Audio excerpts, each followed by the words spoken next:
Calling the 29 Palms Planning Commission meeting to order. Rise for the Pledge of Allegiance.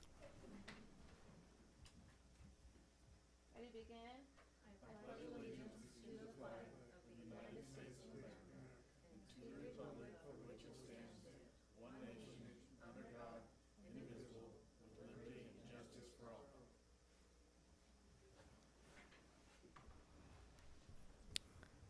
Roll call, please. Let the record show that Commissioner Krushat and Vice Chair Garcia have excused absences. Commissioner Palhana? Here. Commissioner Walker? Here. Chair Cure? Here. Announcements. These proceedings may be viewed on demand on the City of 29 Palms website at www.29palms.org. You may also live stream this meeting by going on the city website and clicking on the meeting's agendas. Public comments. This is a time for the public to address the Planning Commission on issues within the jurisdiction of the Commission that are not on this agenda. All comments are to be directed to the chair of the Commission and shall not consist of any personal attacks. Members of the public are expected to maintain a professional, courteous decorum during their comments. There is time limitation of 3 minutes per person. If you haven't already done so, please fill out name and address slips and give them to the Planning Commission Secretary. The Planning Commission is prohibited by the Brown Act from taking action or discussing at length items not included on the printed agenda. Public comments on specific agenda items will be deferred until consideration on the agenda item. Open public comment. I have one here from James Knight.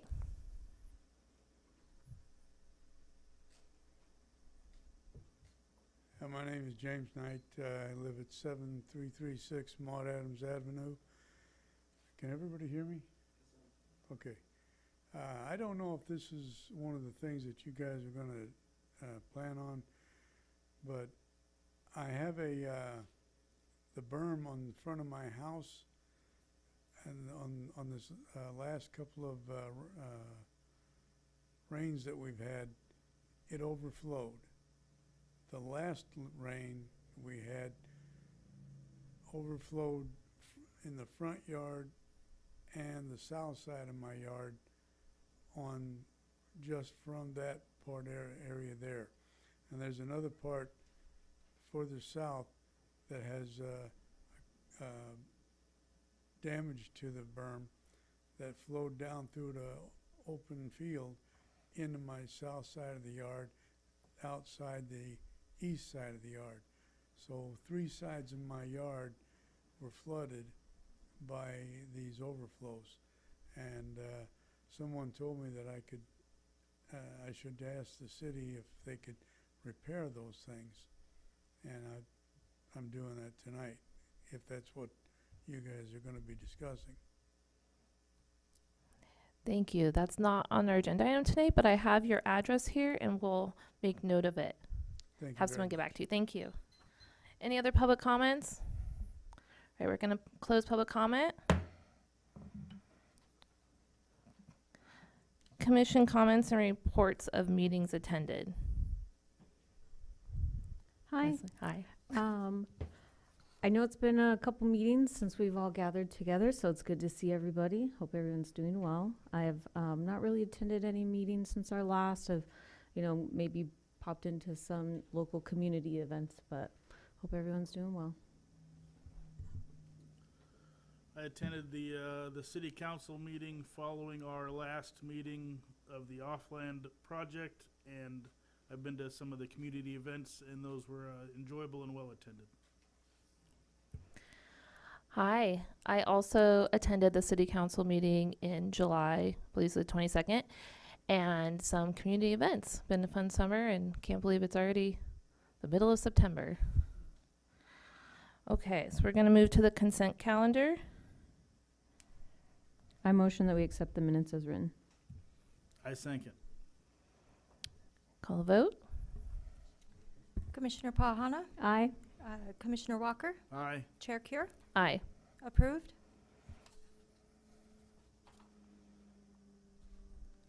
Discussion and potential action items.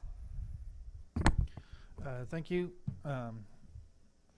Commissioner Cure. So this is the first of 3 workshops where I'm seeking Planning Commission guidance and direction on a few items that don't fit quite neatly into our codes. First is the temporary use permit regulations. I know there's a lot of text on here, and I've got a summary table I'll get to here shortly. But the point of these next 2 slides is to say that our development code is pretty specific about what types of temporary uses are allowed and how the duration of each type of event and how frequent each of these events can be.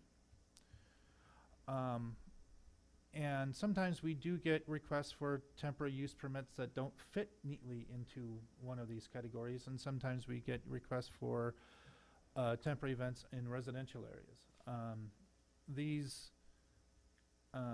uses may or may not, it's not explicit as to whether or not these uses can be in residential areas or not, or if they're explicit to commercial areas or whatnot. So this is a little bit of guidance we're seeking. And so we have 3 basic questions for the commission, and if we need to revise these regulations at some point in the future, we're open to doing so. One, are the time and events appropriate for each of these land uses? Should some of these uses be limited out to just commercial industrial areas outside of residential areas? That is a question. And there is a provision that says, number 13, additional uses and corresponding regulations determined by the Community Development Director. There's no frequency or time frame outlined. So this is a summary table as it is in the development code today. We have had pretty unique situations coming up for requests for temporary use permits. So I'm asking for a little bit of guidance from the commission as to see if we need to be more explicit or if we've got particular leeway in unique situations. So just looking for guidance from the commission. Thank you. You guys have any thoughts on this? Yeah, sure. Can we go back to the slide with your questions? Yeah. Okay, are you limited? And then forward to the timeframes? And so we're having more like circus requests than 4 times a year? In general, we're getting things such as, for instance, a request for weddings in certain areas. Well, that's not a circus. Well, I know.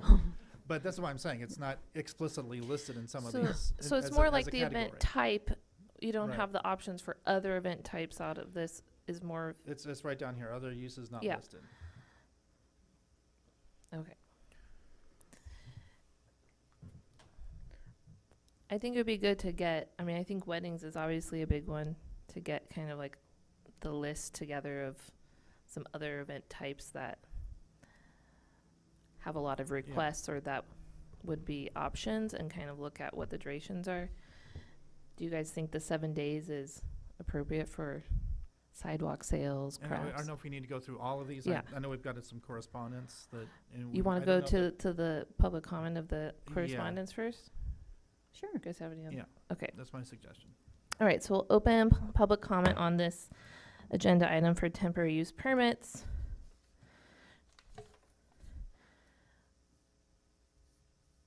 Put it on the record. There is this one, Ryan Heffington is writing in regards to the Desert Trades Artist Residency Space and how their events are being categorized and considered to, consider some changes to adapt to the types of events that they're doing. And then we have Carlos Bladen, who is here. Did you want to make a public comment? So, okay. So go ahead and, if you want to come up to the... I opened it. Hi, Carlos Blandon, home owner. Comment is just the absolute power of giving the community developer all absolute right when applications come in, and it gets the deciding factor at the end. I think it should be more of a deciding or more equal, fair practice on who gets a permit temporarily, because the fees and time and events are interesting all the time. I was gonna pull up similar in the Code of Federal Regulation what a temporary use permit is and how they go through that process, but mostly just that allowing someone just to decide all the factors when an application comes in is deadly. You need to have someone else from the planning department or someone else from the building department to decide also. Thank you. Thank you. Will you also fill out one of the public comment cards for me? Thank you. Did you have a public comment on this?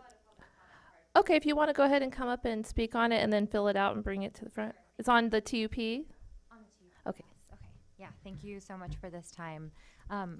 I am here on behalf of Ryan Heffington because he is in Toronto currently. So I don't know, would it be more helpful to review the letter that we send, or should I give more of like a summary? However you Of would like that. to present Okay. it is fine. Well, have y'all read the letter? I have. Okay, fantastic. Okay, so I'll just give a summary of it. We don't have to go into detail. But I first and foremost just want to say my full name is Caroline Partamian. I'm the executive director for Desert Trade.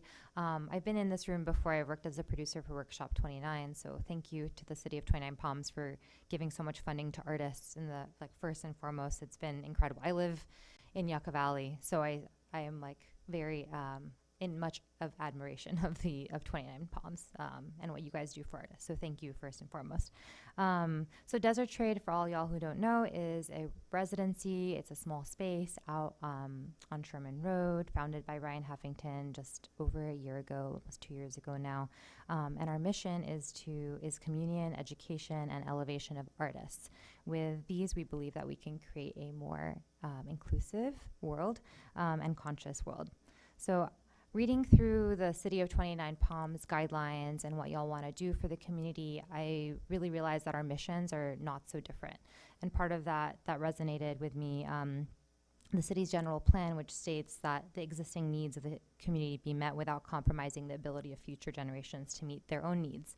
And there is a desire for the things that we're doing at Desert Trade. It's elevating artists. We have small artist residencies.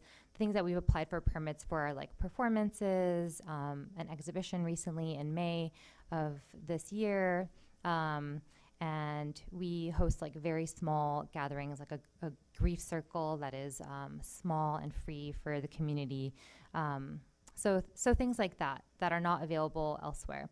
And we want to work with the city in making long-term success for us. And we also want to thank specifically Keith Gardner and Shelley Green for being so helpful and communicative to us throughout the process, because the code is really confusing. And we have been confused by it, admittedly. So just want to say thank you to them as well for being so helpful in the process. So Yeah, and this is one of those instances where it's not, one of those things is not explicitly clear in the development code, because it doesn't fit into one of these neat categories. So Okay, so yeah, go ahead. are we going to finish the public comment? Okay. Okay, let's finish that. sure, I won't have too much more to say. I just want to say that we want to bring a high level of performance. It has demand here in the high desert, and we've also received a PAC grant to host a series of 3 community workshops. We've also received 3 TBID grants that we've successfully executed and have gotten lots of positive reviews from the community and tourists from it, which I know tourism is really important to the City of 29. And my assistant Liv is also here, and she's been diligently working with Shelley and trying to make sure that we do things right, and we want to do things right. So we're committed to the community, and we do believe that a more flexible permitting process would benefit. Thank you so Yeah, much. So that's it. Yeah, thank you so much. I appreciate your time. Any other public comments for the TUP? I'm going to close public comment. Continue, Keith. Right. So this is a prime example of types of events that don't fit neatly into these categories. We as staff have defaulted to the 4 times per year frequency, but since other use is not listed, it's unclear. From our interpretation, we use the 4 times a year because everyone else has 4 times per year, but we're a little unclear as to how much leeway we could or should have in some of these unique situations. So I'm asking the commission here for guidance on these unique issues. Okay. I was looking, but I know Alex wanted to share something, but I don't see anything on this agenda, so I'll share the other ones. guys have any comments? Didn't we, when we did the special event code, didn't that kind of capture some of these things like the weddings and that kind of stuff? Yeah, I think so. I think 'Cause we our- talked about it a little bit when vacation home rentals came up, Well, not whether or just not that, they were gonna but- be allowed to have Right, like but weddings and things. We've talked about how we are gonna do weddings, and I don't think it was a temporary use. I think it was like a special event. Mm-hmm. Well, yes, temporary use permit is for special events. We did talk a little bit about, certain events, weddings. I think a lot of what we're trying to get direction on is that our code is not clear because it really does allow all of these events to take place in a residential neighborhood. So that's, we're kind of looking for direction on, should these types of events be allowed in residential neighborhoods? Or do we need to rewrite our code to limit the types of events that should be allowed in residential? Because if you look at this, circuses, carnivals, those are all listed events, but should those be allowed in a residential neighborhood? So that's kind of where we're trying to get direction on. Right. 'Cause the circus, the last time I went there, they did it right down there by the Liberty Housing, right? Mm-hmm. I mean, it's a big enough area. It didn't seem like it was but Have there ever been complaints about the events in the residential areas? We have had them. Okay. And I don't want to speak to anyone in one Mhm. particular applicant in I'm just wondering. in I don't have general. no idea. I mean, I think it makes sense to really categorize some of these when it comes to weddings. I mean, our town is very, experience driven, and even with retail, which is why we did things with the businesses, very artist town. So I understand that, like, maybe defining some of this. I think it's very similar to how we didn't want to overly define the what was the other, so I'm blanking on not the temporary, but the ancillary events. We didn't want to over define it and then not include something, which is kind of what seems like has happened here. Is there's some things defined and then a bunch of things not defined. So maybe it makes more sense to have a definition as to what a temporary event would be considered as more of a definition, and then it can include all of the following. I think something like that would be a similar idea, because weddings, is it like a wedding at a venue that is actually an event venue versus, Well, and this is where Someone's things get a house. little hairy, because if you allow for event after event after event, is that an event center or yeah, is then that do you need to have a use or a permit full-blown use for permit? that? And I think at that point, then maybe that's the case. I mean, I personally worked on this outside of the city of Twenty Palms, between getting a TUP and then transitioning to an MUP, and within that process was given, in the San Bernardino County, an allotment for like a year. With their code is written as to have 12 months with a temporary use permit as you set yourself up for your MUP for the different uses, to have events outside of your main use.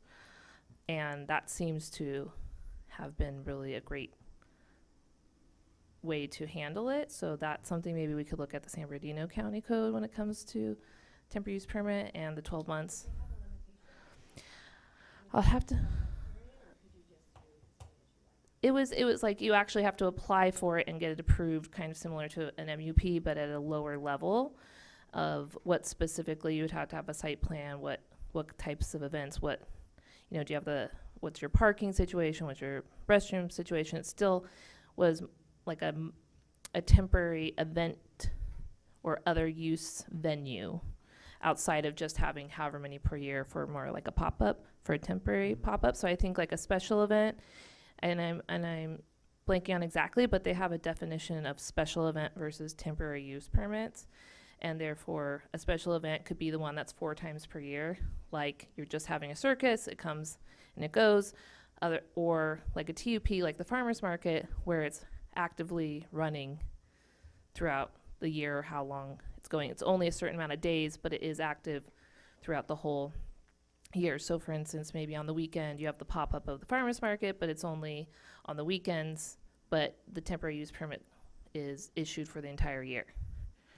So those are the types of things I think we could look at for specifically separating like a special event, kind of like what you're saying, from the temporary use permit. Okay, so that for longer term, that's kind of where we're, that's.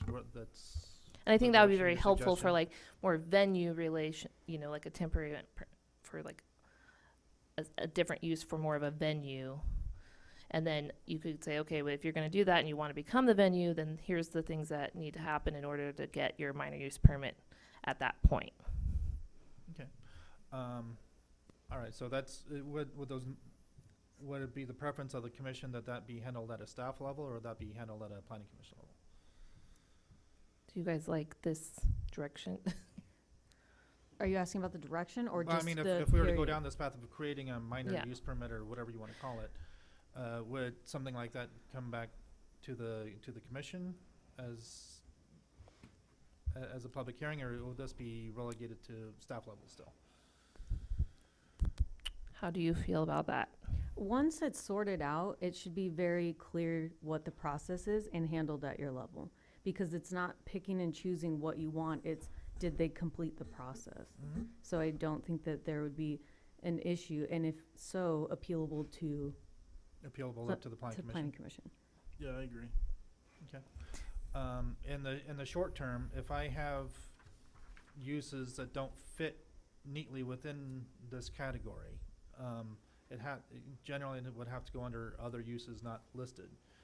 Should I continue to hold to the 4 times per year, or do you think, or is it the opinion of the commission that it gives me more flexibility than that? I'd specify in there like 4 times a year per applicant, right?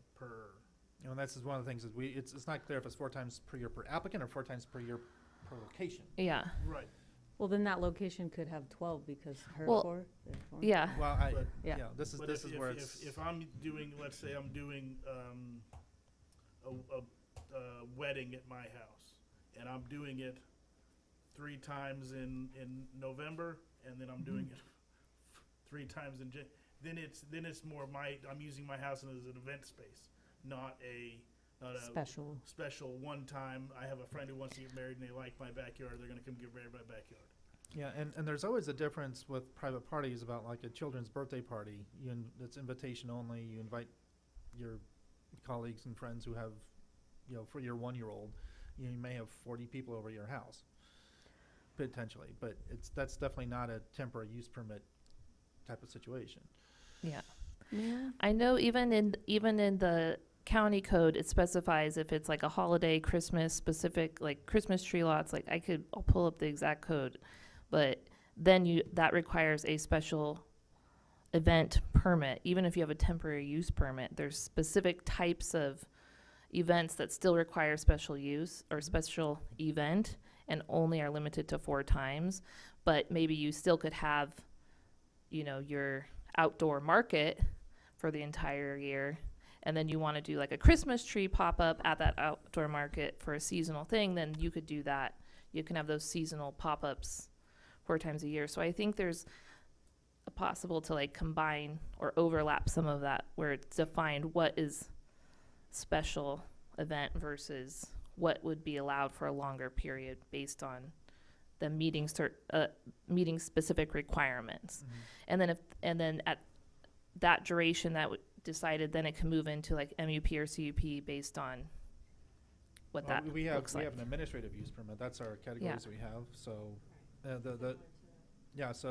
our administrative use permits or AUPs handled at staff level. But what we do is we advertise to the neighbors, and if no one has an objection, it can go through. So I'm thinking something similar along. I think we're slightly different terminology, but I think that's where we're headed. Absolutely. I just think that some of these, like an outdoor market or whatever, maybe is similar to a farmer's market. Right. Where maybe it could be a longer And time frame, but in our farmers market actually has a conditional use permit. Right, It but does. If some other farmer's market operator wanted to come in and say they're going to do theirs somewhere else that's approved, but they can only do their 4 times a year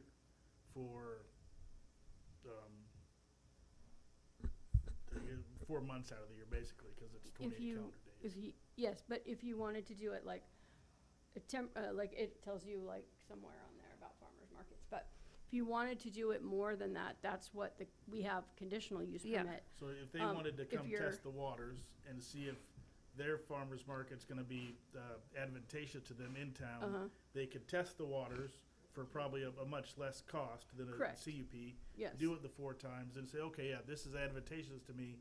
I'm gonna go through the process and do a CUP. Correct. But my opinion is that it could be, a TUP could be spread out across the year and say you can do so many over the X amount course per year. of the Yeah. year. That would be more than 4 times as long as you meet these requirements. But if you want to have a special event, then that would be limited. I still think that there's 2 types Two layers to here it. that could be defined so that some things that are considered special events are actually more like, here, you could have this for the year. You could do it on Mhm. Saturday and Sunday every weekend for a year. Yeah, until- whatever the situation happens to whatever be. it is, yeah. 'Cause So- I don't like limiting some of these, like the sidewalk sales. Yeah. To 4 times a year. That Agreed. seems pretty restrictive. And this is why I'm looking Yeah. for guidance here. Yeah. Yeah, I'm with you. So I think we've got some long-term direction. And as far as other uses not listed, since there is no limit on the frequency, we could do an AUP type of situation. I mean, if that's, we could definitely like advertise this to the neighborhood if someone wants to be something I unique. think, yeah, I think that's a good direction to go and then come back to it with a little bit more detailed Mm. information to review again. Yeah, because we do have some things that will probably come in by the time. I want to have a little interim direction by the time we get this situated. May I suggest, if you received these types of requests maybe 1 to 5 years ago, what's the trend? What are you seeing the most of We're seeing a lot more recently. Right, so maybe just that could help launch this summary table to help maybe break down the events, duration, location, also using our special event and ancillary, and just kind of based off all those different things, go, what am I really looking for? And is there an exception to policy? Kind of what you two are alluding to, that it's not quite fitting into either of these. Here's an Mhm. additional request for reasons why. For example, maybe multifamily doesn't have to circus, but a 3 to 15 acre could. And so if you say no to residential, maybe that's where that exceptional policy or something further could help the people have what they want with, the considerations With of what reasonable can't. considerations. Correct. Yeah. That's what I would recommend. And they could overlap, right? Like you could have something that's a TUP where there's smaller type of event use. Isn't or that the gathering use. ancillary, like that we were working on Well, gathering? not Yeah, so- necessarily, because if you towards? don't have a quote unquote commercial space business, then you don't necessarily have the ability to do the ancillary. And if you're doing a ticketed event, then it's no longer ancillary. But would you host, where are you now hosting those style of events? Whatever. Well, so let Pardon me me. let me set the record on the ancillary stuff. You have a primary business like a bar or restaurant. The whole idea behind the ancillary is you may have a band or a comedian or something that is not the primary source of your business. It just happens to be an extra service that people are provided. I'm still working through some legal details with that particular. I just feel that it Ordinance before it goes to city correlated, council. because some people are gonna have those style of questions if they're already doing Definitely. something. Right. Yeah, and this is meant to be, again, this section is meant to be one-offs or infrequent seasonal types of things. But we're seeing more and more requests for more and more frequent things Yeah. that don't I think quite you fit could in the have name like, here. here's the frequent thing, and then if you want to also add one of these special event things, you also have to have a special event permit for these specific types of uses in the areas, because then sometimes you might need both. Like, I'm limited to doing this all year, but then 4 times a year I could do this bigger. Yeah, 4 times a year, use. it's one level, and then if you go above, then it's a certain level. and- Exactly. 'Kay. Any other thoughts on that? Question. At what point and how many events do you change from being a residential use to being being an event center? I think that could be more geared on how many people do you have is there going to be parking requirements, restrooms, like the requirements that would be needed, then you kind of cancel yourself out of that if you don't. But you're going to have those issues if you do one event. I know. So at what point does it bump you up to an event center? So I think, And then, mhm. like, what size of property should you have in order to have those types of events? Yeah. Because a half acre is not sufficient to have an event, some of these events. Yeah. And that would just be no when they applied, right? I'm But sorry. you would want to know that ahead of time. Like, Well- for what they're requesting, that would already maybe be a no, But right? if I wanted to do a farmer's market in my backyard, I'm on a half an acre, right? I've got a big backyard. If I did a farmer's market, I think my neighbors would be rather upset. Yeah. Because I'm dragging in all these people and these food trucks and these vendors, and now I've got all these other people parking in front of my house to come. So I wouldn't want to allow a farmer's market in a residential area. Yeah. But Agreed. Right, and that's Um, why I'm trying to get direction More on specific Well, on like- each what type. types of Yeah. events should Well, be like allowed in residential. sidewalk sales, What, like how large should the property be? Like, again, I live in a less than quarter of an acre property. Should I be allowed to have weddings? Should I be allowed to have farmers markets? Mhm. Should I be allowed to have a carnival? Because as of right now, all of those uses if are you want to do allowed. those things on a quarter acre, it's not going to be advantageous to you, and you're going to lose money. So I don't suggest you do it. Dustin. Wait, so this comes up like, But- do the weddings come up a lot? But like For for small. sidewalk sales, like in some more states, there's that strip in between those two roads that you could easily do. The community could come together and say, hey, let's do a sidewalk sale Like, next like, weekend. like 4 or 5 neighbors get Yeah. together, have a neighborhood sidewalk sale. And do there because it's off, there's a section of dirt in between the two roads that you could do it there, right? That would be an appropriate use for that. But a But is that circus, something you probably want not. every single weekend? No. Is that something that you'd only allow 4 times a year?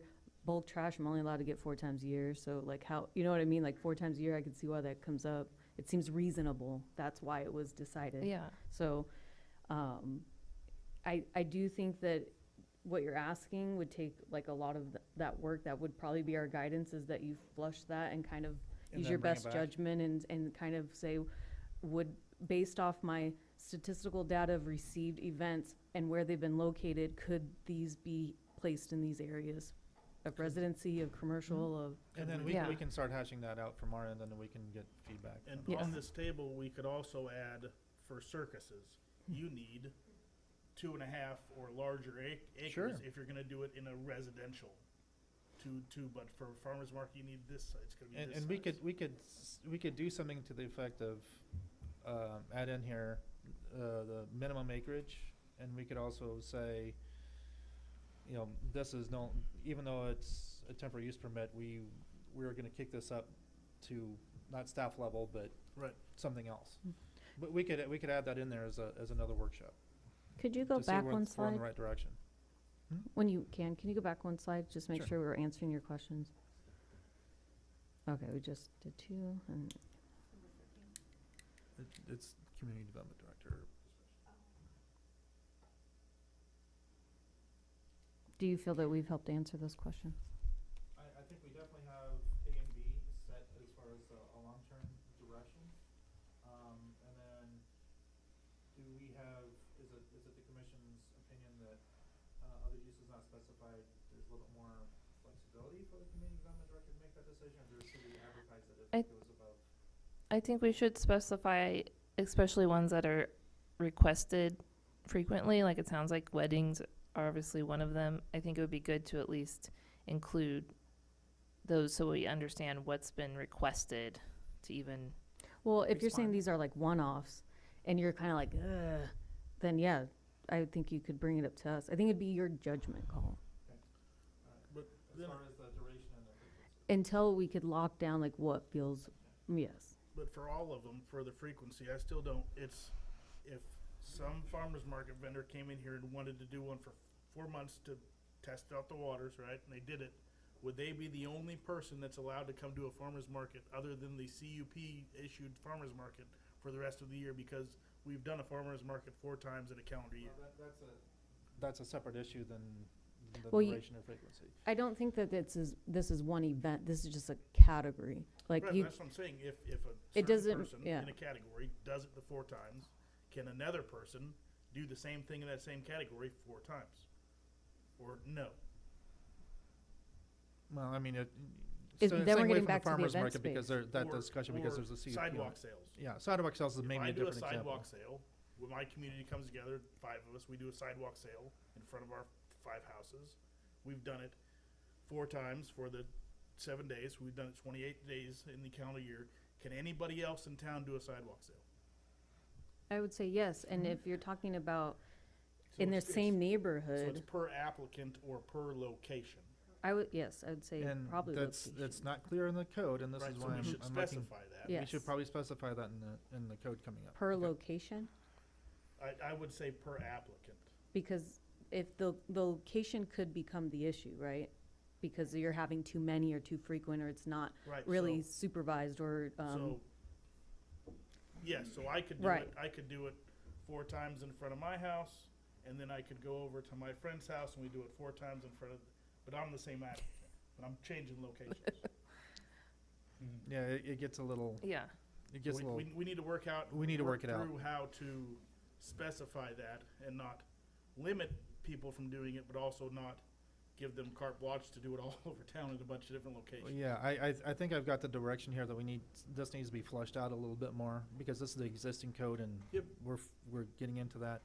As far as the short term, I think I've got some direction that the commission is saying, well, I've got a little bit more flexibility if it's not perfectly clear in the code.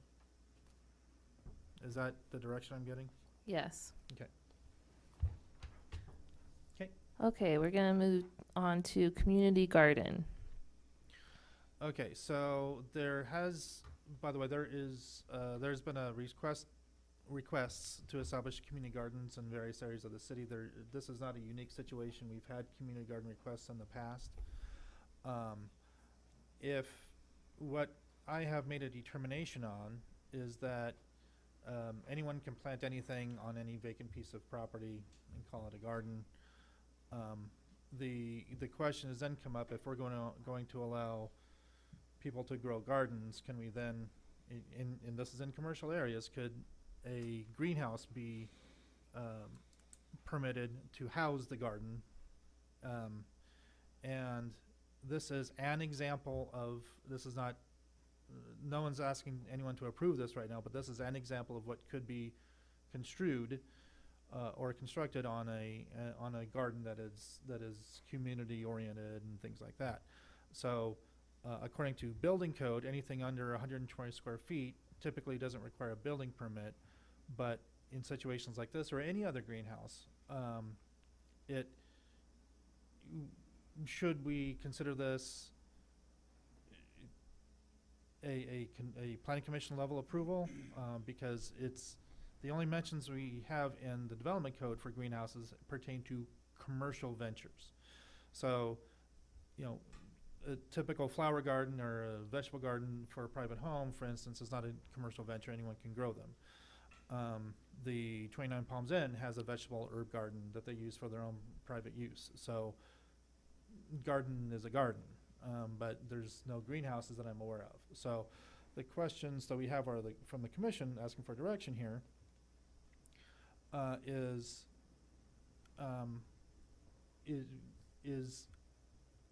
Was I correct in making the determination that gardens of any type can be grown at any place?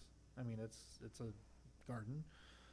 Should greenhouses be allowed for these types of activities? And if so, what type of level of review process should this be? Conditional use permit, administrative, site plan?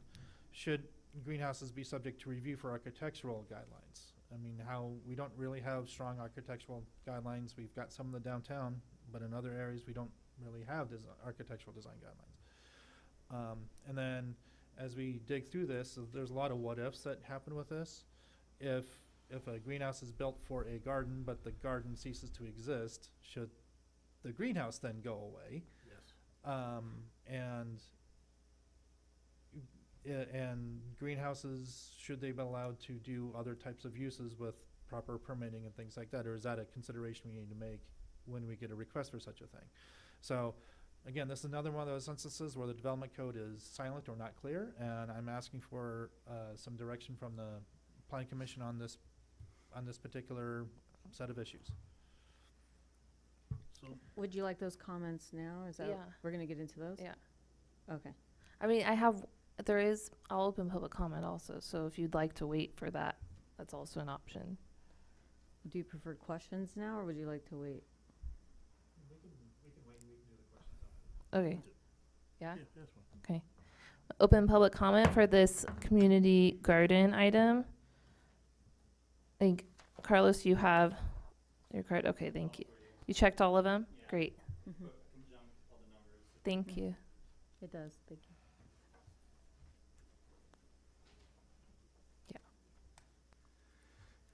I've been figuring out your flow chart, and that's the problem with this one and the previous one. And figure out your priorities and benefits between a special event, conditional use permit, a TUP. What are the perks between all of those? What get them, for the time and duration?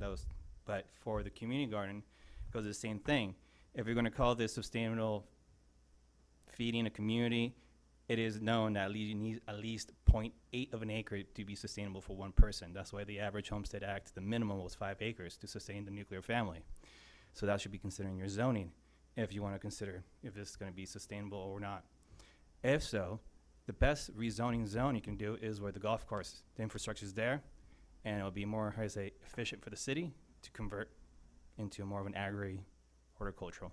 But back to Walker, there is considered geographical consideration and restrictive priorities when deciding these things. Is it always constant on the same spot, or is it always going to be the same applicant in different areas? Thank you. Thank you. Any other public comments on community garden? Close public comment. What? It was on agenda 4, item 4. If I may, I'll just go down the line. Okay, so A is an administrative determination by the community development director acceptable for outdoor gardens? Yes. Should greenhouses be allowed use, should be an allowed use for community gardens? Depending on the lot size. If greenhouses are to be allowed, under what type of process? So to me, this idea would look like there's a plot of land, maybe public use, public land, and we get somebody who's thrilled to do this project. They present a project, they want to do this. They're kind of maybe going to take the ownership or responsibility. I'm a little bit apprehensive about large greenhouses, only because if it's community garden and there's something that's, typically those are open beds. You could see each other.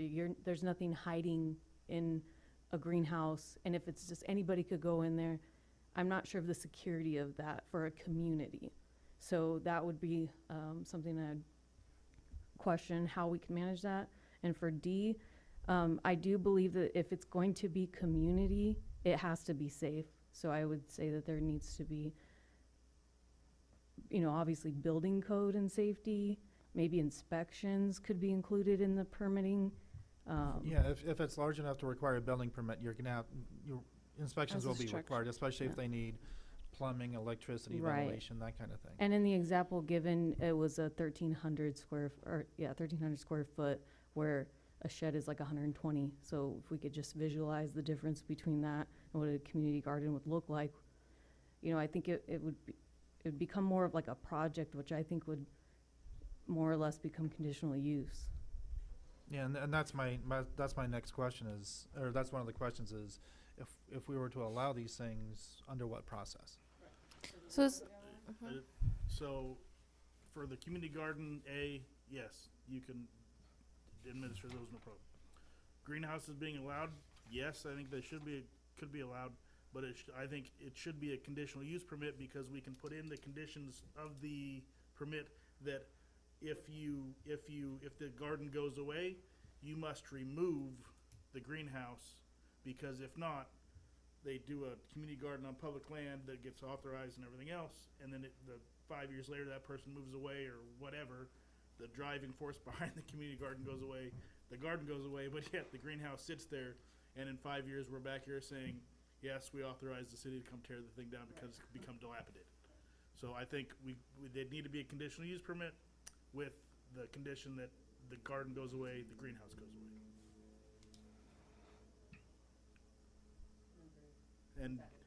And D, And if they go before the commission, then the commission can judge the project on its merits for architecture and everything else. yep. I agree with both of their comments. I'm still like not completely. I think it needs to be a certain size because it's not really a community garden if it's just a small thing. But ultimately, community garden means that anybody can go to it, right?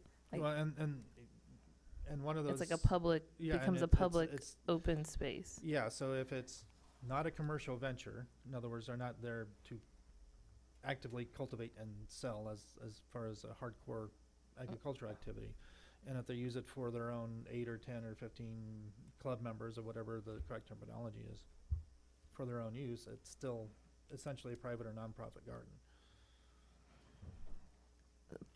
So ultimately, like if I just want to have a garden at my house, then you can have it. So what's the difference? What is it, like it's a specific piece of land that only has a community garden and doesn't have a main structure? Well, the question is, I think community is throwing people off here. Yeah. I think it's really the question pertains to the use of the greenhouse. So if they're allowed, if we're going to allow these types of gardens, whether, whatever terminology you want to use, and if we're going to allow the greenhouses for it, then it's the commission's direction that they require a conditional use permit. Is that dependent upon size, or no? No, I think Anything that would work. anything over that 120 square feet is gonna, once you hit the building permit requirement, you've now hit the conditional use permit requirement, because I don't want that thing sitting here for dilapidated in 10 years. But as a community garden, I guess my difference is if I have a greenhouse that I want to build on my property and And that's for allow your my own- neighbors to come and get some, but plant something. Is this like specifically that there's no existing structure on a lot? Is it just that this parcel can just be a Well, community and garden? that's a situation. I don't want to be too specific on Okay. any particular scenario, but So I think because that's the question this should be a mark. citywide rule, not a particular situation. No, I agree, but normally, like, you wouldn't have a structure that if you didn't have a main as like an SFR on a residential property, so therefore Yeah, this if couldn't you- be yeah, if in you that had zoning without Right. a If you main had structure. Right, if you had a greenhouse, you would be probably classified as a commercial nursery or an agricultural activity. Okay. But if there's I guess we can make that determination. So I think those kinds of defining Okay. where they can be would be, Yeah, I think because yes, we want people to go do these things, but we also don't want them to say, oh, that empty lot is between these 5 houses, been empty for the last 6 years. That looks like a good spot to go put a garden. Let's go hoe the thing until the ground and start planting some stuff. Let's build a greenhouse on somebody else's property. It's not theirs to build a community garden on. Well, But I and, think- yeah, and that begs the other question: is this zoning specific, or is it where? well, I think everyone that's, wanna have a in my garden? opinion, where you would maybe have a conditional use versus just administrative, because if you're doing it as something that's a smaller community thing with your neighbors on your, like a property that you have a structure on, right? Versus am I going and starting a big greenhouse community on a property with no structure? So if that's not even possible, then why does it need a conditional use permit for me? I don't see it. Typically, in a residential land use district, you cannot build an accessory structure like a greenhouse Mhm. until you've established the primary use of the residence. So you Exactly. wouldn't be able to just go in and put up a greenhouse on a vacant lot, no. Exactly. So if that's the case, I don't see why you need conditional use permit unless you're changing some sort of use where now you don't have those requirements, you're not meeting the requirements. Because you can have an accessory structure on your lot now. Would, so Right.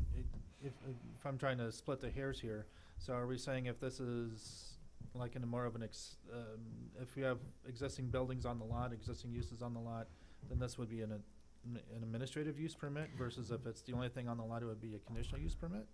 If it's an accessory structure, and it's like, who's it open to? I guess to me, is it just open to anyone who wants to come? Or is it open to, like, me and my 5 neighbors want to create a community garden greenhouse that we all use? I That guess that's why I don't have the understanding, the definition of what. That would be that is. determined by you, because it would be your community. So I garden. think So if- you would make Mhm. that determination. Do you want just the 10 of us to do it, or Yeah. can anybody come? That would be up to you. Okay, Leslie? I believe the community garden is something that is the question. We're not saying an infill lot in a residential area can become a community garden. If it's owned by somebody, the owner allows it, they come in and do the administrative permits with you. Are we categorizing this and breaking it down, and those who are zoned in public, it can be this, you can do the structure? Well, that's my question. And so is this just about the greenhouse, or is this just about community garden? Well, it's if we allow gardens to be, people to grow stuff wherever, I think for their own that's, personal use. that's your own thing, and if you want to share. So I think that's kind of what's missing here for me is more of the definition of the zone and, like, what has to actually be on that.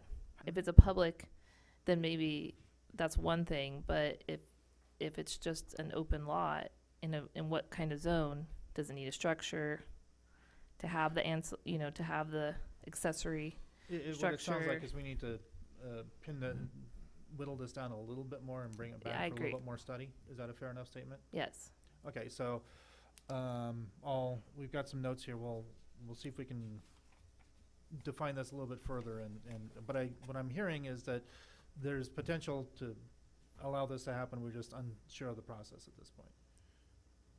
I think it will, yeah, if you do the zoning requirements and then size, and then we could help determine, like, what style of CUP.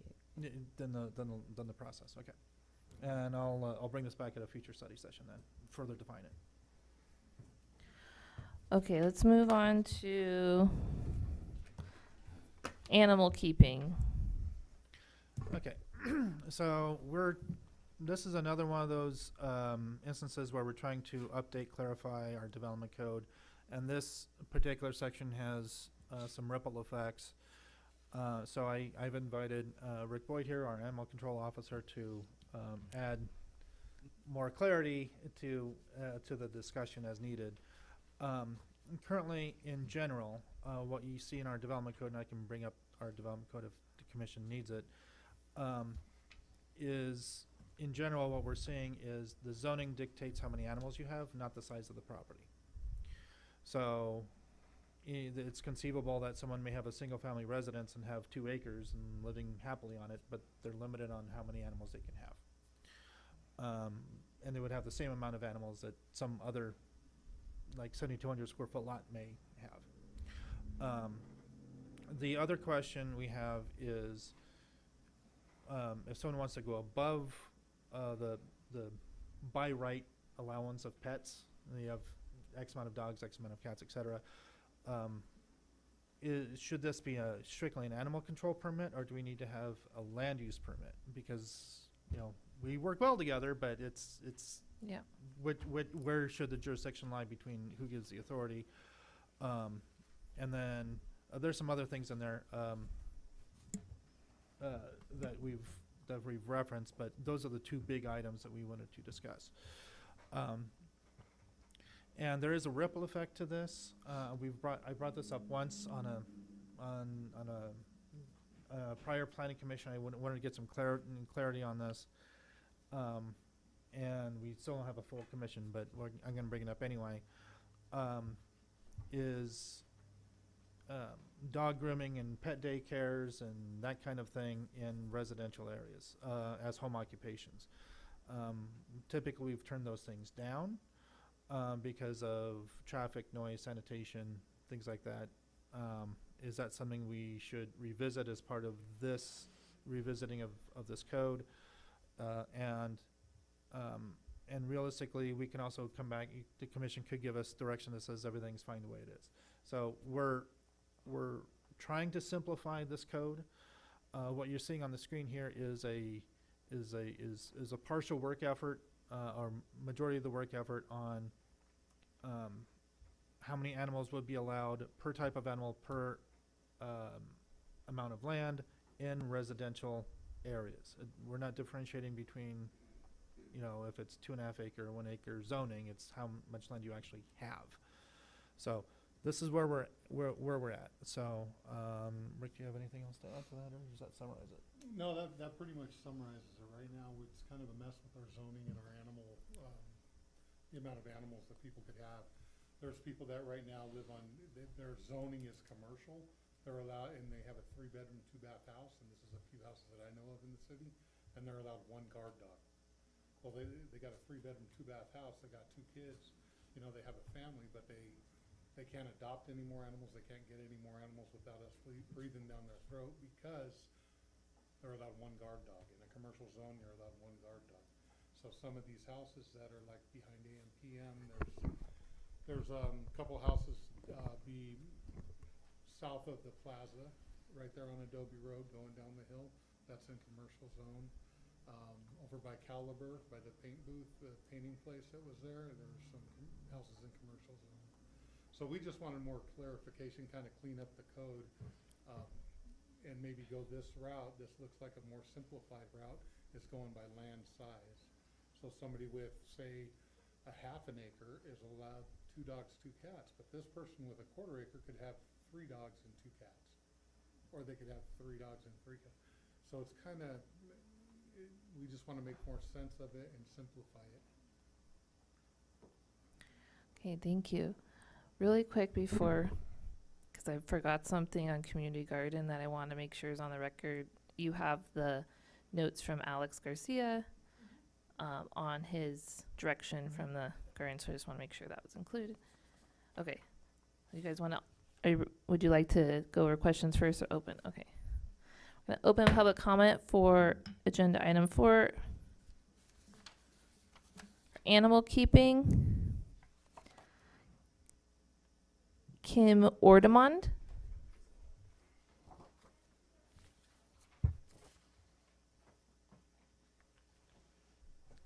The reason I'm here tonight is I was originally on a GPAC, I don't know how many eons ago, but back then we came up with 4 horses per minimum of 1 acre.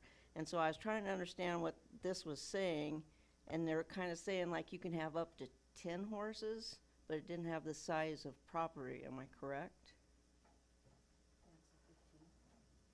But the size of property is on the left column on the screen. Well, like I said, Rick Yeah. knows me. I've had a lot of horses, and when we came up with that, I will tell you, I would probably rephrase it a little. I wouldn't have 4 horses if I only had 1 acre. That's just too small of an area. I almost have 8 acres, and presently I'm at 6 horses. It goes up and down, as Rick knows. So, but the biggest thing I would say 1 acre is not capable of having 4 horses with a house on it. I'd maybe 2 horses, if that. It's just the size. You need to have a shelter, a proper size of pen type thing. And what was the other thing I was going to ask? Well, but I like the old one, and that's the only reason I came too, is the way they had it phrased, is 4 horses per acre. And I think it was anything under 10. If you were over 10, then you had to have a special use permit or something to that effect. Yeah, 1 horse per 1/4 acre, that must have to be. Right, but I wouldn't even say a 1/4 acre, because then you've got people still trying to shove that horse in a very small area. And 2, you need to look at, I'm not gonna fib to you. I feed my horses a special feed to keep the flies down, but I still have flies. So I'd be very aware where it was labeled as horses. I'm also allowed to have cows because I rope, so, but because of that, and like Rick's went by my place, this needs to be worded correctly, because I could see somebody, and I have had people actually stop at my place and go, oh, horses, and I try to explain to them, you can't have them just anywhere, you gotta have shade, and you have manure. So luckily I have a bunch of people that come and get my manure, so when the community garden comes up, you can send them my way. Well, But- great. But actually, I have a lot of people that come get the manure, but, yeah, then too, we were looking at the zoning thing. For instance, Rick knows where I live also. Almost all the area where I'm at, we have 2.5 or larger properties, which seems to work better than if I was to have a horse close by, or I mean, you know, closer in town, so, yeah, and I'm good friends with Don Miller, and I don't know if you know where he's at down there. It used to be a whole lot more open than it is now, but still there's enough room, but you still need to be aware of how many animals you have, so I don't know if that will help you. Yeah, thank you so much. Okay. Believe Carlos, you checked this item too, right? Okay. Hello again. Common theme here is coming from this. It's called exclusive rights. So this item is going to be taking over a certain area, or is it going to be restrictive, like a religious area is going to take over no alcohol in a certain place because it's going to be there. So it goes back to this commercial zoning. These people are restricted to having their own dog. Isn't the whole point it got zoned to commercial is to wait for these grandfather rights to pass over, and these zones areas can continue being commercial instead of residential? Wasn't that the point of the general plan amendment? So that's the whole question, exclusive rights.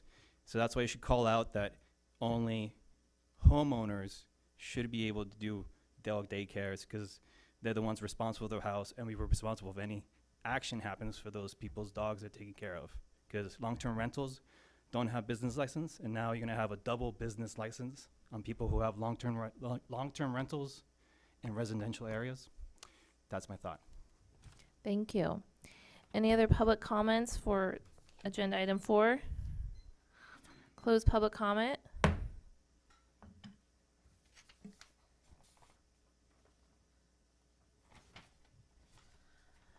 Do you guys have any comments on this one? I also have a bunch of questions I'd like to bring up from Alex as well. You want to do those ones first? Sure. And then His questions were, what does disposal look like? Excessive feces, hair, trash. How does this affect our community? How does this benefit our community? What are code enforcement thoughts on these types of businesses? How do we regulate such an entity? Can we create probationary periods and speak with residents in the area on a weekly basis? What were the issues prior with code enforcement and animal keeping? So it's a little bit of a list. I don't know if we want to go one at a time or any of these to pull. As far as the home occupation stuff, typically, as far as home occupations, we allow for home offices to be run out of the home. And so if someone were to do a dog groomer or anything else like that, they could travel to their client's place and clean the dog at whatever place they have. The issue on that is customers coming to the home in a residential area. And that is something we can discuss as far as, and we've turned people away for wanting to do that, not just one, but several over the years. So as far as code enforcement and animal control, Rick can speak to that more than I can. So, yeah, animal control deals more with all the animal codes than code enforcement. So what was the question with the code enforcement? So specifically, what are code enforcement's thoughts on these types of businesses? Is one question. The same as Keith was just mentioning, you know, it would be the parking, it would be the traffic coming in and out of a residential neighborhood. As you know, in 29 Palms, we have a lot of people that don't work. We have a lot of people that are on medical. We have a lot of people that are retired, and a lot of people that sleep during the day. And that's some things that animal control has problems with barking dogs. Barking dogs any time could be a public nuisance. It could be 3 p.m. in the afternoon. Somebody's worked an all-nighter or something trying to sleep, things like that. So having any kind of animal occupancy like business in a residential neighborhood, that would be something that we would need to think about, is the traffic, the noise, and exactly what it is. And two, where would hair, feces, things like that go? And urine, things like that. Where would that stuff go? On a day-to-day basis, you get a couple dogs a day. Let's just say dogs. A dog, feces is about 3 times a day per dog. Times that by about 5 dogs. I mean, where's it going? Hair too. If you're doing the dog grooming thing and stuff, where's the hair going? But parking, in and out, driving up and down the streets to a specific residence could be an issue. And then the prior code enforcement with animal keeping was the other question. What were the issues? The issues were a lot of the zonings just isn't making a lot of sense. So some people with larger lands aren't allowed as much as some people with smaller zones. Some of the zoning just isn't making sense, and we would like to clarify, and we would like to simplify animal keeping in the zones. One instance is the commercial zoning, like I was just mentioning. One of his notes too is I wanted to make, because I know this is important, is just that home occupations are crucial to the lower income communities like our own. This can help subsidize income for stay-at-home single parents, community members with disabilities, and veterans. This relieves the burden of extensive overhead and financial burdens. I believe this can be helpful to build a strong economy, create jobs, and bringing much-needed services directly to the neighborhoods, bringing more local spending power to our community. So I think I want to make sure to note that, so I'm just noting that. Doesn't matter. Just go back. Okay, great. Okay. So the bottom line is, do you like this approach as far as animal keeping? And we can certainly, clarify the language as per the speaker suggested. And this is why we have study sessions to get input here. Does this make sense for residential zoning so people can have their pets and things like that? And no matter how good of a chart we can come up with, there's always going to be somebody's going to come up with something that's not on this list, and we may have to come back and amend this in the future. So overall, do we like this approach? And this is all for personal use, so if this is all in emphasizing in the residential zoning for their own pets, and secondly, should we allow some commercial activities pertaining to pets in home occupations and residential areas? Any comments? I'd like to go back to your first thing that you mentioned when you said, who is responsible for the authorization? Yep. Is it between you two? So I believe that if we provided a strong code out of your side, he could enforce it. Okay. And so I think that's his legs to stand on, is our code, because otherwise they're just gonna be like, well, what are you here about? You might have other animal cruelty or something like that you can enforce, but We're not animal experts. We're going to say right. that first. So we consult, but I think we should have a good policy Yeah. written. As far as, it makes sense, the chart provided, as far as you feel for the person who has a commercial place and you want them to have more pets. I feel like the zones are zones for reasons, and perhaps if there's I'm just gonna throw this out there, don't hate me, Keith, but an exception to policy or something, is there specific need? And I'm not talking about service animals or emotional support, but is there something else? Because as much as the residential zones are fighting to stay residential, in most cases, others are too trying to stay their specific zoning. And I haven't done an inventory of this, but I guarantee you that there are residential homes in commercial areas and vice versa. Of course. That's why I tend to favor the chart that you created. Although it tears at my like planning, you know, self, because I'd like things to be understood. So it seems like an allowance, you know, hey, you live here, which is very unique in a commercial zone anyways, or maybe you're right across the street is like a neighborhood, but you're in just that area. We can probably put something in the code that says existing residential, something to that effect. So I just want to point out that our commercial zoning designation, general commercial for sure, I'm not sure the other ones, does allow for the construction of a single-family home. So those uses there are not non-conforming. You are allowed to build a single-family home in at least the general commercial zone. And then there is a note on the bottom of the chart that says if you have a single-family home in residential, then your then your density for animals would be based on your lot size, if it's an existing if it's a single-family home.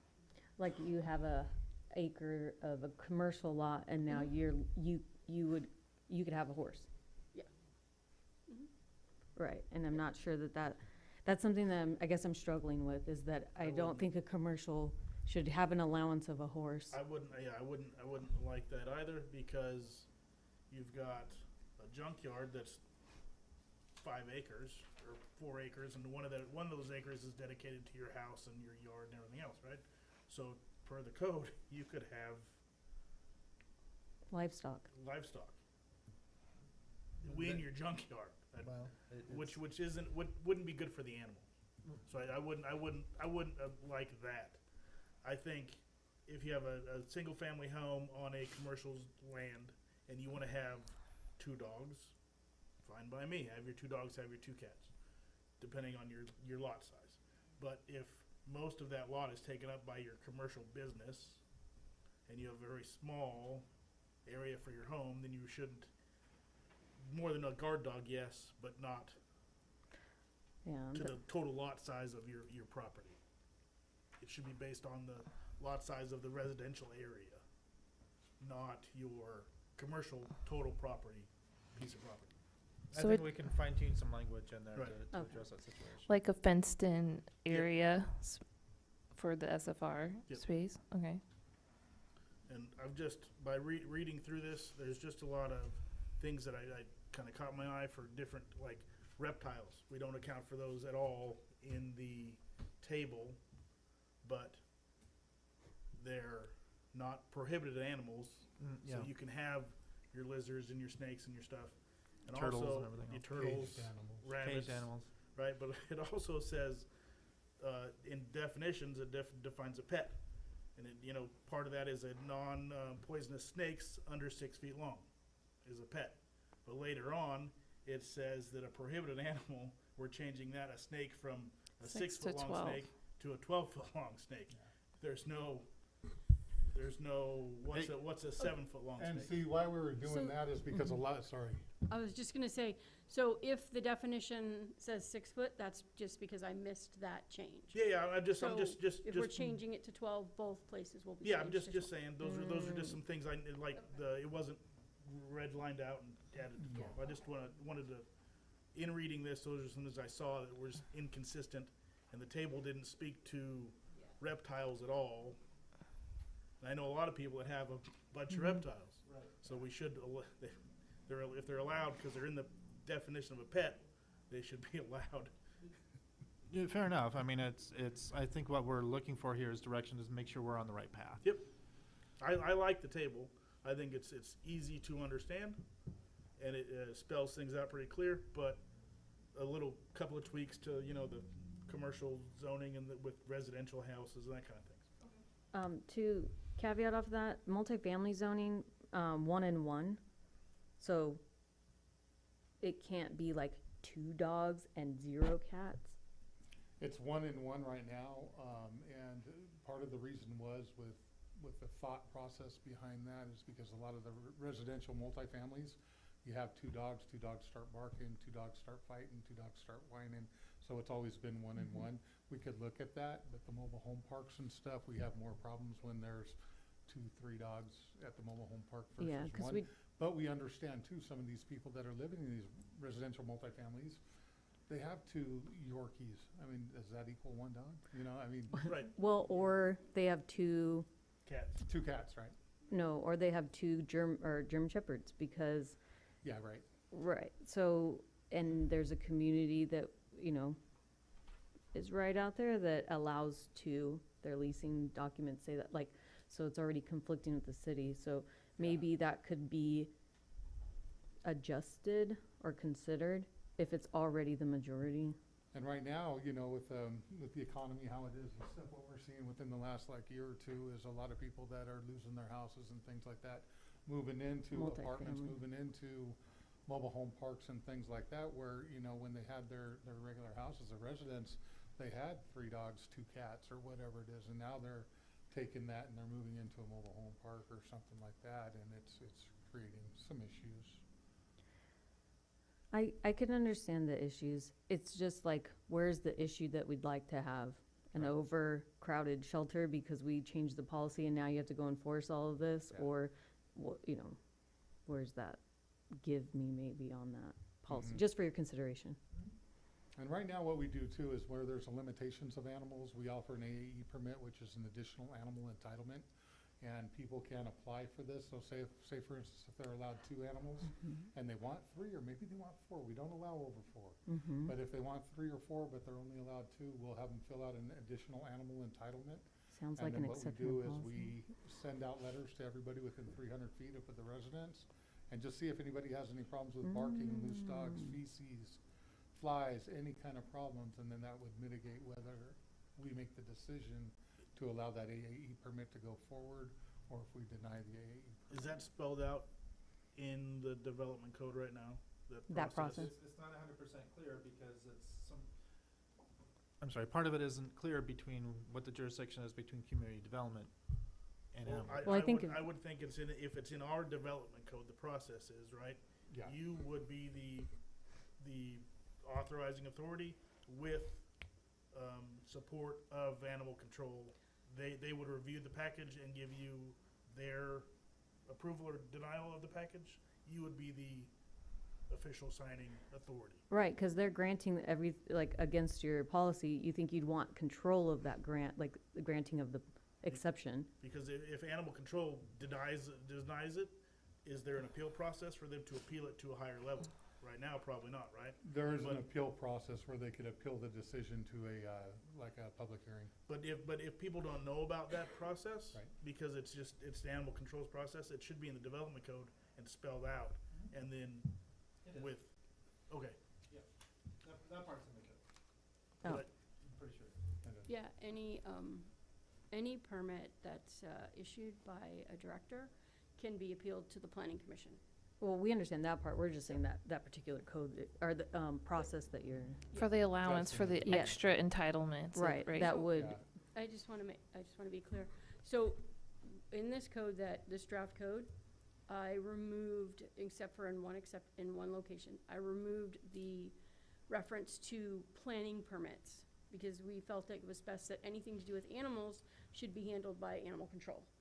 So any reference to a site plan review or an administrative use permit, we removed because we felt that was best handled by animal control. Are you saying that you want the planning division to administer those permits? Okay, go ahead.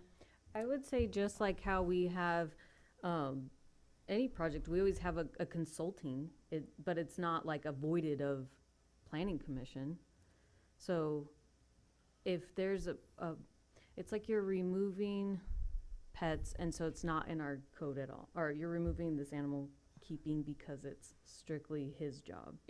Their department. It still requires a permit, but the permit is then processed through the animal control Yeah. department, not the planning department.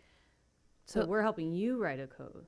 That is exactly Yes. right. Yes. This is an Yes. animal control So I code. think it's more like maybe it's like a variance of an asterisk of here's specifically through animal control, you can, if you have more than this allotment, you can apply for these specific things. Animal as a- keeping. See this section. It's like and I then can have a it's just like- 6-foot fence, or I can apply to have an 8-foot one. Like you can have an 8, but you just have. I think it's like a similar process, right? Okay, so Yes. currently, animal control handles the animal licensing and AEPs. And we would like to continue to have them Yep. do that. Yes. I agree. I didn't, when I read through the code this afternoon again, Mhm. I didn't, maybe I skimmed that part over. I just wanted to make sure it was spelled out in the code how they do it and who is the approving authority for them to do it, which it is spelled out in there. Yeah, so we just want to make sure. Yep. So then what I said- I think the feedback is make it clear and So what I It's said clearly you earlier wanna wouldn't make it make clear. sense of him being your policy. It's your policy and you enforce it. Mm-hmm. We just have a reference. It's If in the- anybody should ask us about animal keeping, and the details are with you. Right. Gotcha. So I think maybe just a few more little asterisk specific notes of clarification. Sorry, my mind was like, we're writing a policy, here we go, like, you Yeah. know. Right. But this is more of just like guidance, erased from the Department of Planning to only animal keeping, because that's the department who So does I it. just wanted to say, we do get questions. People do call us and say, hey, how many animals can I have in this particular zone? So this table is helpful for us so that we can sort of field some of those questions for animal control as well. So, But this so is we do internal. help out in that way. We just don't process Well, no, any this'll be applications part of or the anything development. like that, but the table is extremely helpful. The table will be, The it will be table is in the development. code. yes, that is Yeah. correct. Yeah. Oh, you said Correct. it was for personal use. When you were describing this, you said, oh, and this is just a draft for personal Okay, use. if you're, okay, so if you're under the thresholds that you're seeing here, then it would be for your own personal Oh, pets. personal residential use. Yes. Yes, That's what you, pets. Yes. gotcha. And then Apparently going I'm above that, then struggling. you go into AEP territory, and Yep. that's where animal control steps in. I mean, they step in anyway for these licensing anyway, so. Yeah. I just think if someone's looking at this under the development code, it'd be good for them to be led to where they need to go and have the information there, even if it's not all spelled out. Like you all just did for me. Now Yeah. I know where to Yeah, go. and I think, Exactly. and I think if we have the threshold of what is handled, you know, over-the-counter licensing, for lack of a better term, and what your maximum can be with an AEP, is that, Uh-huh. we can toy with this chart to make it more clear for the general public. Great. And then as far as the, what was the other part, is the working, the home occupation. Yeah. Did you have any thoughts on specifically the home occupation? I know we spoke about this. We had, We only had 3 commissioners at the time, and now we A have meeting about different it 3 before, commissioners, okay. so. I'm okay with somebody running a grooming business out of their house, because they're not gonna have, well, we would, there needs to be a limit on, you know, the parking and everything else, so you don't have 15 people dropping off dogs to you in the morning, and now you have these 15 dogs you're grooming throughout the day, and there's gonna be, you know, people coming and going all throughout the day, so it's tricky. And if you've been in grooming parlors too, you hear a lot of noise, a lot of barking. Right. While they're getting And blow so I dried and think- everything else, when you get those 15 dogs. And does in that the really cages. fit within a home occupation? We could limit, I mean, I guess the question is, and it applies to more than just dog groomers, because if you allow customer traffic as a home occupation permit, you have to allow it for every type. But we could limit it to 1 customer at a time, Or and a maximum of 3 customers per day.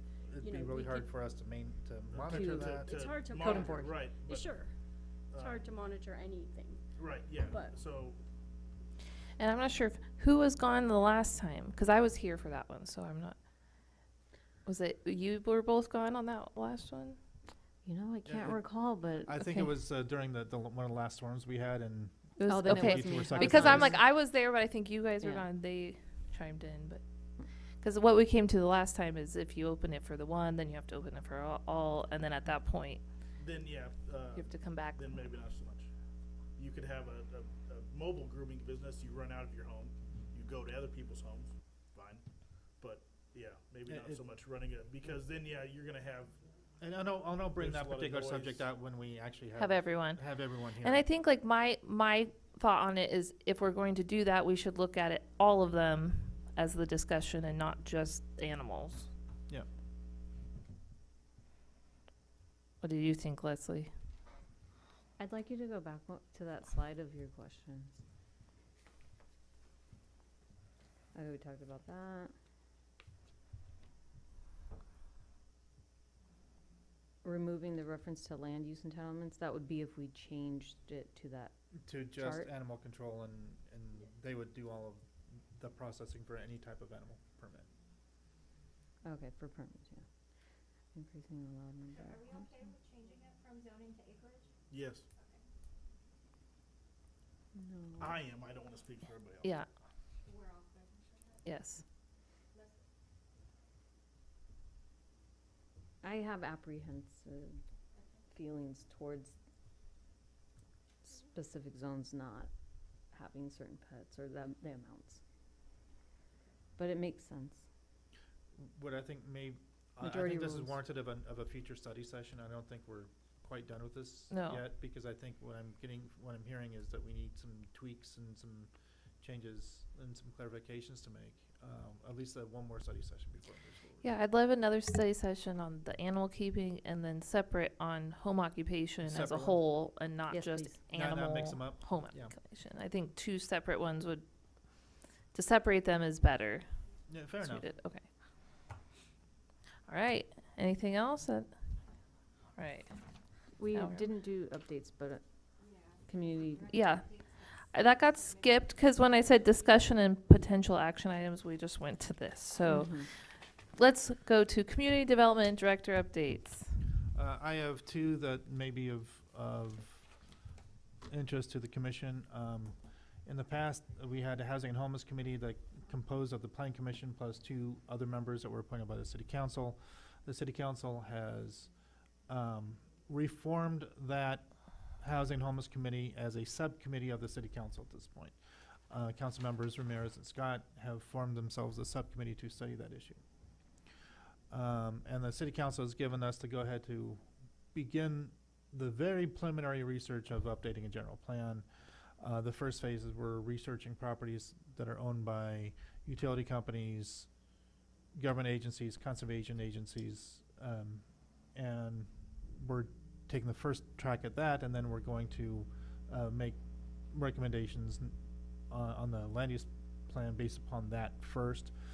We now have an open space conservation zone, so we can now utilize that for these areas that are owned by, for instance, the National Park Service and things like that. So that is phase one. So that has been started internally. Okay, thank you. All right, I think we made it to the end of our study session and updates, so gonna adjourn the meeting. Thank you. Sorry for confusing everyone.